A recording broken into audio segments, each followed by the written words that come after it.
ओम शांति। आज 14 फरवरी 2025 के शुभ दिन पर, जहां भारत में एक और मातृ पितृ पूजन दिवस के रूप में मनाया जाता है, माता पिता का सम्मान, स्नेह, आदर करते हुए उनके प्रति सेवा भाव को अर्पित करने का सुंदर संकल्प मन में ले, तथा पारलौकिक माता पिता के प्रति भी उसकी पालना और उसके वर्षे के प्रति कृतज्ञता का भाव अर्पित करने का एक सुंदर अवसर है। ऐसे मातृ पितृ पूजन दिवस की सबको बहुत बहुत हार्दिक शुभकामनाएं। सुनते हैं आज के बाबा के अनमोल मधुर महावाक्य। मीठे बच्चे, तुम्हें श्रीमत मिली है कि आत्म अभिमानी बन बात को याद करो। किसी भी बात में तुम्हें आर्ग्यू नहीं करना है, वाद विवाद में नहीं आना है, डिस्कशन में नहीं जाना है। आज की मुरली से प्रश्न है, बुद्धि योग स्वच्छ बन बाप से लग सके, उसकी युक्ति कौन सी रची हुई है? उत्तर है 7 दिन की भट्ठी। 7 दिन की भट्ठी में जैसे बुद्धि योग स्वच्छ बन जाता है और सहजता से बाप में लग सकता है। कोई भी नया आता है तो उसे 7 दिन के लिए भट्ठी में बिठाओ, जिससे बुद्धि का किचड़ा निकले और गुप्त बाप, गुप्त पढ़ाई और गुप्त वर्षे को पहचान सके।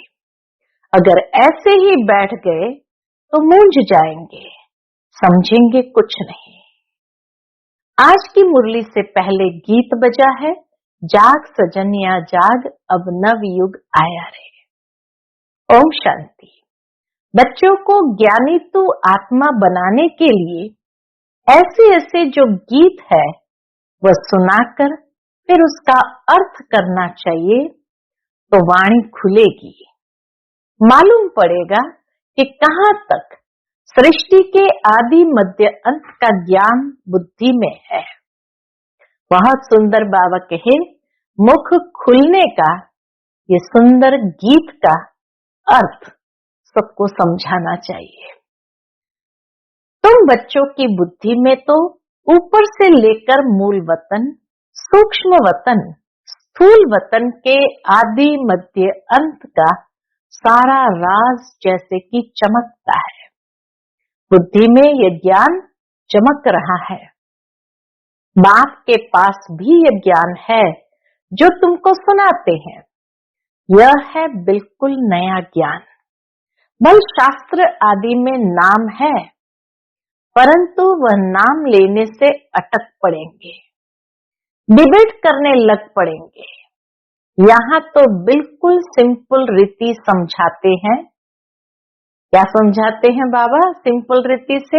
भगवान वाच, मुझे याद करो, मैं ही पतित पावन हूँ। कभी भी श्री कृष्ण को व ब्रह्मा विष्णु शंकर आदि को पतित पावन नहीं कहेंगे। सूक्ष्म वतन वासियों को भी तुम पतित पावन नहीं कह सकते हो, तो स्थूल वतन के मनुष्य पतित पावन कैसे हो सकते हैं? पतित पावन तो एक परमात्मा ही है। यह ज्ञान भी तुम्हारी बुद्धि में है। बाबा कहे और किसी की बुद्धि में यह समझ है ही नहीं। यह ज्ञान भी तुम्हारी बुद्धि में ही है। शास्त्रों के बारे में जास्ती आर्ग्यू करना अच्छा नहीं है। बहुत वाद विवाद हो जाता है। एक दो को लाठियां भी मारने लग पड़ते हैं। दुनिया में तो जहां शास्त्रार्थ होने लगता है तो कोई एक बात को लेकर के भी बहुत आवेश में आ जाते हैं। तो इसीलिए बाबा कहे लाठियां भी मारने लग पड़ते हैं। तुमको तो बहुत सहज समझाया जाता है, शास्त्रों की बातों में टू मच नहीं जाना है। मूल बात है ही आत्म अभिमानी बनने की। मुख्य बात है ही आत्म अभिमानी बनना। यह हमारा विशेष अटेंशन में रखने वाला या अभ्यास करने वाला आधार है। इसीलिए बाबा कहे मूल बात है ही आत्म अभिमानी बनने की। अपने को आत्मा समझना है और बाप को याद करना है। यह श्रीमत है मुख्य, बाकी है डिटेल। बीज कितना छोटा है, बीज खाली इतना है, आत्म अभिमानी बनना है और बाबा को याद करना है। तो बीज कितना छोटा है, बाकी झाड़ का विस्तार है। ज्ञान तो अथाह है लेकिन बीज छोटा सा है। जैसे बीज में सारा ज्ञान समाया हुआ है, वैसे ये सारा ज्ञान भी बीज में समाया हुआ है। परमात्मा बीज में समाया हुआ है। तुम्हारी बुद्धि में बीज और झाड़ आ गया है, विस्तार भी आ गया है तो सार भी आ गया है। जिस प्रकार तुम जानते हो और कोई समझ न सके, झाड़ की आयु ही लंबी लिख दी है। बाप बैठ बीज और झाड़ व ड्रामा चक्र का राज समझाते हैं। तुम हो स्वदर्शन चक्रधारी। कोई नया आए, बाबा महिमा करे कि स्वदर्शन चक्रधारी बच्चों, तो कोई समझ न सके। कोई नए को अगर बाबा कहे स्वदर्शन चक्रधारी बच्चे, तो समझ न सके। वह तो अपने को बच्चे ही नहीं समझते हैं। पहले तो अपने आप को बच्चे तो समझे। यह बाप भी गुप्त है तो नॉलेज भी गुप्त है, वर्षा भी गुप्त है। नया कोई भी सुनकर मूंझ पड़ेंगे, इसलिए 7 दिन की भट्ठी में बिठाया जाता है ताकि पूरा ज्ञान अंदर में क्लियर हो।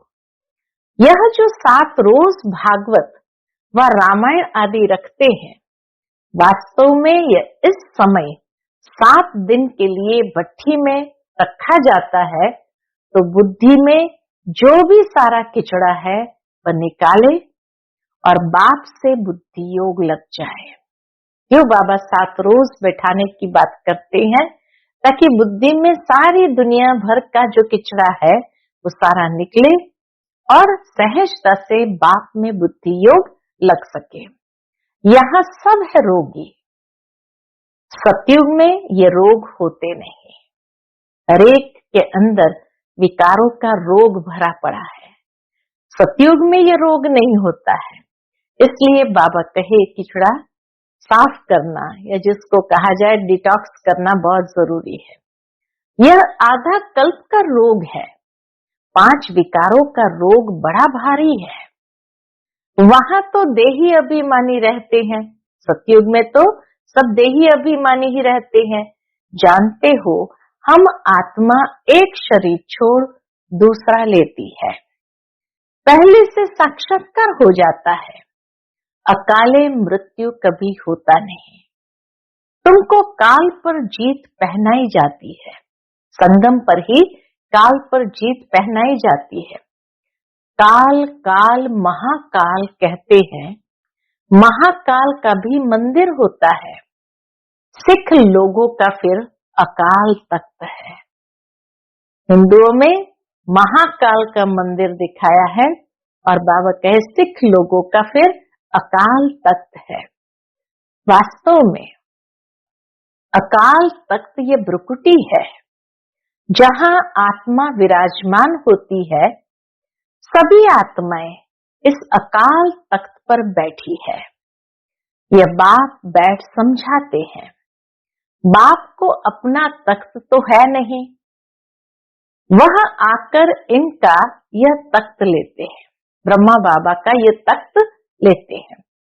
इस तख्त पर बैठकर तुम बच्चों को ताउसी तख्त नशीन बनाते हैं। भविष्य के ताउसी तख्त नशीन बनाते हैं। तुम जानते हो वह ताउसी तख्त कैसा होगा, जिस पर लक्ष्मी नारायण विराजमान होंगे। हम बाबा कहे जरा सोचो, कल्पना करो कि वह ताउसी तख्त कैसा होगा जिस पर लक्ष्मी नारायण विराजमान होते होंगे। ताउसी तख्त तो गाया हुआ है ना। विचार करना है, उनको भोलानाथ भगवान क्यों कहा जाता है। भोलानाथ भगवान कहने से बुद्धि ऊपर चली जाती है। साधु संत आदि उंगली से इशारा भी ऐसे देते हैं ना कि उनको याद करो। एकदम अंगुली ऊपर की ओर करते हैं कि उनको याद करो। यथार्थ रीति तो कोई जान नहीं सकते। अभी पतित पावन बाप सन्मुख में आकर कहते हैं, मुझे याद करो तो तुम्हारे विकर्म विनाश हो जाए। गारंटी है, भगवान ये गारंटी करते हैं। गीता में भी लिखा हुआ है, परंतु तुम गीता का एक मिसाल निकालेंगे तो वह 10 निकालेंगे, इसलिए दरकार नहीं है। जो शास्त्र आदि पढ़े हुए हैं वह समझेंगे, हम लड़ सकेंगे। तुम बच्चे जो इन शास्त्र आदि को जानते ही नहीं हो, तुम्हें उनका कभी नाम भी नहीं लेना चाहिए। कईयों ने तो शास्त्र पढ़े ही नहीं है, तो इसीलिए बाबा कहे कि मिसाल भी नहीं दो कि भाई फलानी जगह ऐसा लिखा है, नहीं तो उनके पास 10 बातें है। सिर्फ बोलो भगवान कहते हैं मुझ अपने बाप को याद करो, बस सिर्फ इतनी बात कहो। कोई शास्त्र की बात नहीं करो कि भगवान कहते हैं सिर्फ मुझ बाप को याद करो। उनको ही पतित पावन कहा जाता है। गाते भी है पतित पावन सीताराम। सन्यासी लोग भी जहां तहां धुन लगाते रहते हैं। ऐसे मत मतांतर तो बहुत है ना। ये गीत कितना सुंदर है, जाग सजनिया जाग, ये गीत कितना सुंदर है। ड्रामा प्लान अनुसार कल्प कल्प ऐसे गीत बनते हैं जैसे कि तुम बच्चों के लिए ही बनाए हुए हैं। ऐसे ऐसे अच्छे अच्छे गीत है जैसे नयनहीन को राह दिखाओ प्रभु जी। प्रभु कोई श्री कृष्ण को थोड़ी कहते हैं, प्रभु व ईश्वर निराकार को ही कहेंगे। यहाँ तुम कहते हो बाबा, परम पिता परमात्मा है तो वह भी आत्मा ना।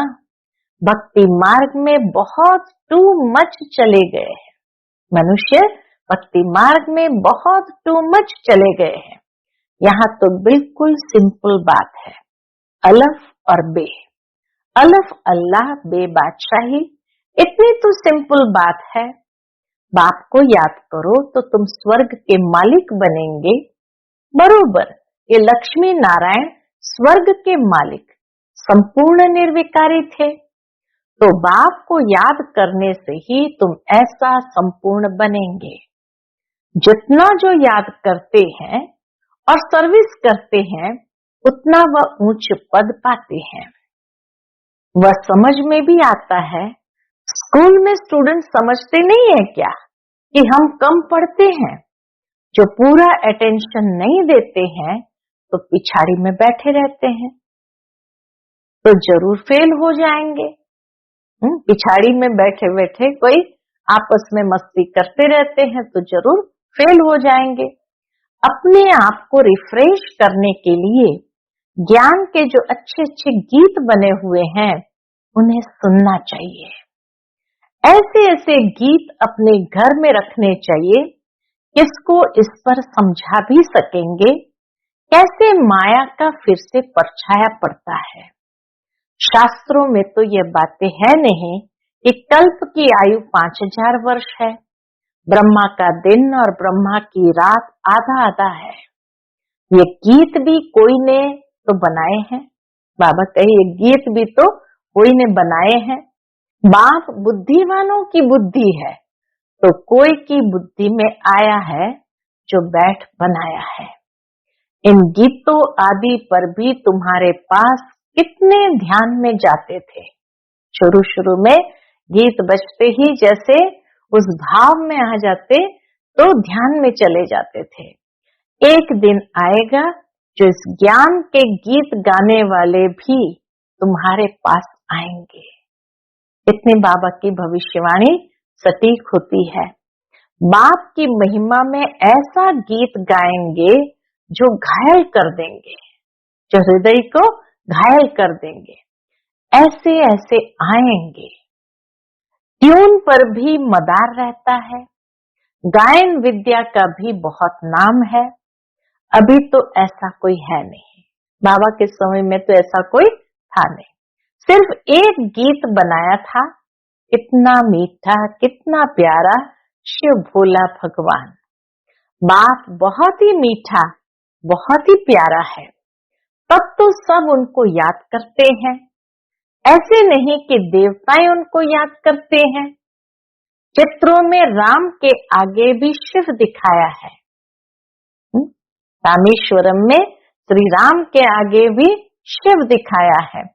राम पूजा कर रहा है, यह है रॉन्ग। देवताएं थोड़ी किसको याद करते हैं, पूजा करते हैं। याद मनुष्य करते हैं।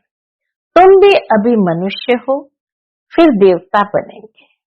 लेकिन रामेश्वरम में श्री राम को पूजा करते हुए दिखाया, ताकि मनुष्य समझ सके कि अगर श्री राम भी उनकी पूजा कर रहे हैं तो हमें भी किनकी करनी चाहिए, हमें भी तो उनकी ही करनी चाहिए। वो जैसे प्रैक्टिकल करके दिखा रहे हैं हमें कि मेरे से भी श्रेष्ठ कौन है, शिव परमात्मा है। तो इसीलिए बाबा कहे तुम भी अभी मनुष्य हो, फिर देवता बनेंगे। देवता और मनुष्य में रात दिन का फर्क है। वही देवताएं फिर मनुष्य बनते हैं। कैसे चक्र फिरता रहता है, इसको भी पता नहीं है। तुमको अभी पता पड़ा है कि हम सच सच देवता बनते हैं। अभी हम ब्राह्मण हैं, नई दुनिया में देवता कहलाएंगे। अभी तुम वंडर खाते हो। ये ब्रह्मा खुद ही, जो इस जन्म में पहले पुजारी था, श्री नारायण की महिमा गाते थे, नारायण से बड़ा प्रेम था, अब वंडर लगता है। हम सो बन रहे हैं। पहले सिर्फ पूजा करते थे, अब जीवन का लक्ष्य बन गया कि मुझे सो श्री नारायण बनना है। तो बाबा कहे अब वंडर लगता है, हम सो बन रहे हैं। तो कितना खुशी का पारा चढ़ना चाहिए। तुम हो unknown warriors, non violence. Unknown माना किसी को भी तुम्हारे बारे में पता नहीं, तो गुप्त योद्धे हो और अहिंसक योद्धे हो। सचमुच तुम डबल अहिंसक हो। न काम कटारी और न वह लड़ाई। काम अलग है, क्रोध अलग चीज है। तो तुम हो डबल अहिंसक, नॉन वायलेंस सेना। अहिंसक सेना, सेना अक्षर से उन्होंने फिर सेनाएं खड़ी कर दी है। महाभारत लड़ाई में मेल्स के नाम दिखाए हैं, फीमेल्स नहीं है। वास्तव में तुम हो शिव शक्तियां। मेजॉरिटी तुम्हारी होने कारण शिव शक्ति सेना कहा जाता है। ये बातें बाप ही बैठ समझाते हैं। अभी तुम बच्चे नव युग को याद करते हो। दुनिया में कोई को भी नव युग का मालूम नहीं है। वह तो समझते हैं नव युग 40,000 वर्ष बाद आएगा।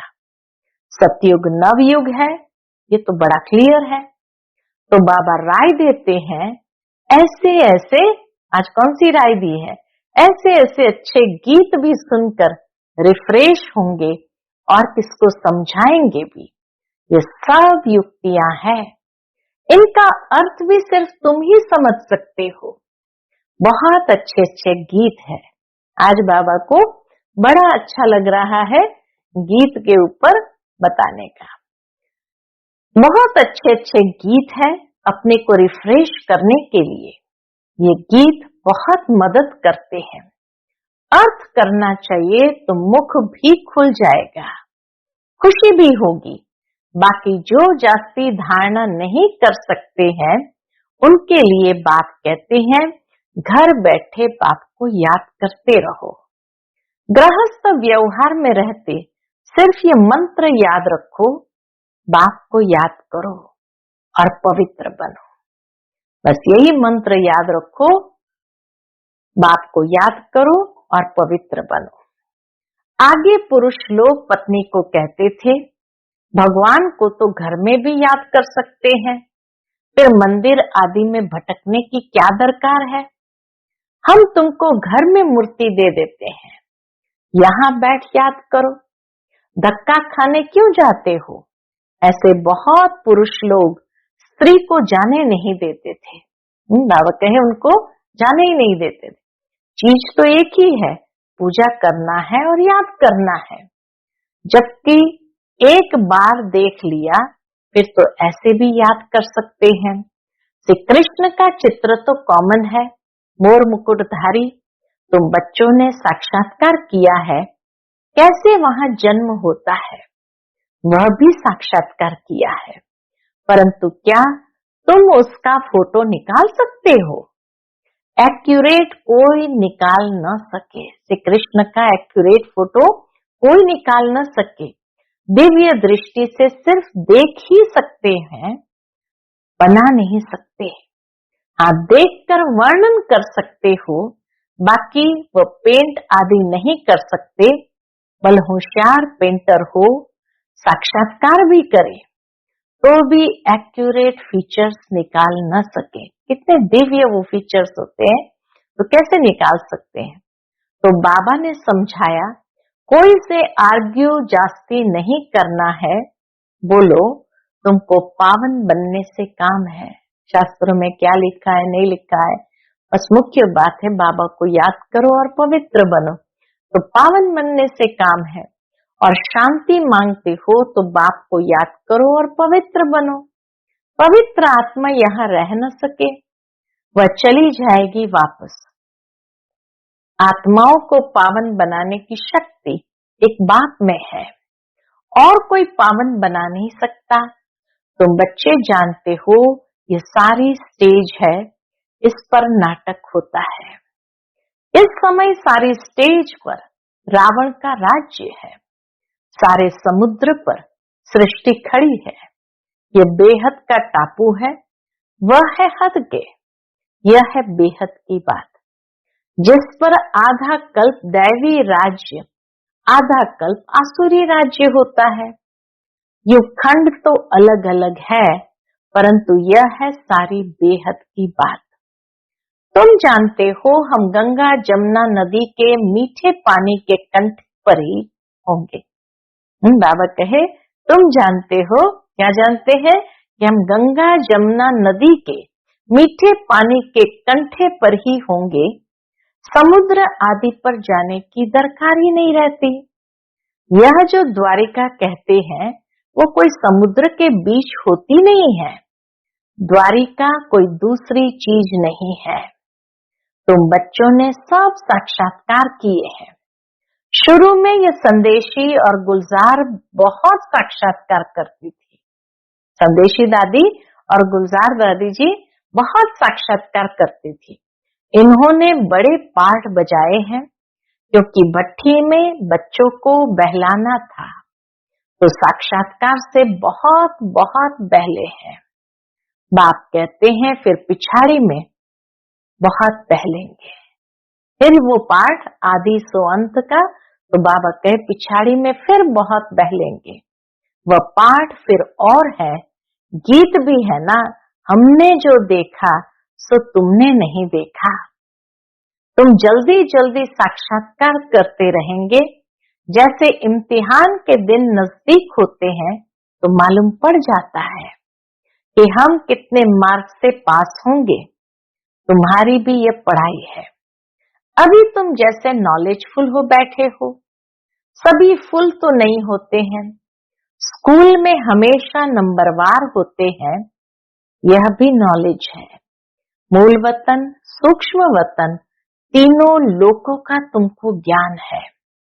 इस सृष्टि के चक्र को तुम जानते हो, यह फिरता रहता है। बाप कहते हैं तुमको जो नॉलेज दी है ये और कोई समझा न सके। तुम्हारे पर है बेहद की दशा। कोई पर बृहस्पति की दशा, कोई पर राहु की दशा होती है, तो जाकर चांडाल आदि बनेंगे। यह है बेहद की दशा। वह होती है हद की दशा। बेहद का बाप बेहद की बातें सुनाते हैं, बेहद का वर्षा देते हैं। तो बच्चों को कितनी न खुशी होनी चाहिए।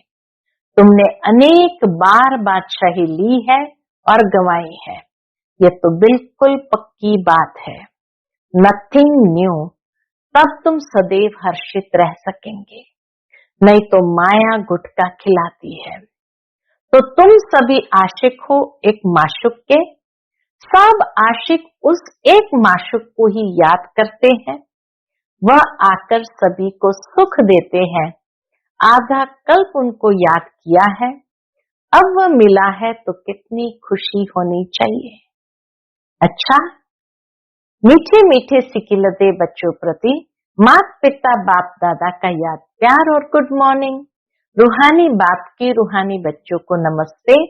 हम सब रूहानी बच्चों की रूहानी माता पिता बाप दादा को याद प्यार गुड मॉर्निंग और नमस्ते नमस्ते। शुक्रिया बाबा, शुक्रिया। आज की मुरली से धारणा के लिए मुख्य सार है। पहली पॉइंट, सदैव हर्षित रहने के लिए नथिंग न्यू का पाठ पक्का करना है। बेहद का बाप हमें बेहद की बादशाही दे रहे हैं, इसी खुशी में रहना है। दूसरी पॉइंट, ज्ञान के अच्छे अच्छे गीत सुनकर स्वयं को रिफ्रेश करना है, उनका अर्थ निकालकर दूसरों को सुनाना है। आज का बाप दादा का मधुर वरदान हम बच्चों के प्रति है, माया के संबंधों को डाइवोर्स दे। बाप के संबंध से सौदा करने वाले माया जीत मोह जीत भव। माया के संबंधों को डाइवोर्स दे, बाप के संबंध से सौदा करने वाले माया जीत मोह जीत भव। अब स्मृति से पुराना सौदा कैंसिल कर सिंगल बनो। आपस में एक दो के सहयोगी भल रहो, लेकिन कंपेनियन नहीं। कंपेनियन एक को बनाओ तो माया के संबंधों से डाइवोर्स हो जाएगा। माया जीत मोह जीत विजयी रहेंगे। अगर जरा भी किसी में मोह होगा तो तीव्र पुरुषार्थी के बजाय पुरुषार्थी बन जाएंगे। इसलिए क्या भी हो, कुछ भी हो, खुशी में नाचते रहो। मिरुआ मौत मलु का शिकार, इसको कहते हैं नष्टो मोहा। ऐसा नष्टो मोहा रहने वाले ही विजय माला के दाने बनते हैं। आज का स्लोगन है, सत्यता की विशेषता से डायमंड की चमक को बढ़ाओ। सत्यता की विशेषता से डायमंड की चमक को बढ़ाओ। आज का अव्यक्त इशारा है, एकांत प्रिय बनो, एकता और एकाग्रता को अपनाओ। बाप दादा चाहते हैं कि हर बच्चा एक रस श्रेष्ठ स्थिति के आसनधारी, एकांतवासी, अशरीरी, एकता स्थापक, एक नामी इकोनॉमी का अवतार बने। एक रस स्थिति के आसनधारी, एकांतवासी, अशरीरी, एकता स्थापक, एक नामी और इकोनॉमी के अवतार बने। एक दो के विचारों को समझ, सम्मान दे, एक दो को इशारा दे, लेन देन कर आपस में संगठन की शक्ति का स्वरूप प्रत्यक्ष करें, क्योंकि आपके संगठन में एकता की शक्ति सारे ब्राह्मण परिवार को संगठन में लाने के निमित्त बनेगी। आपके संगठन के एकता की शक्ति सारे ब्राह्मण परिवार को संगठन में लाने के निमित्त बनेगी। अच्छा, ओम शांति।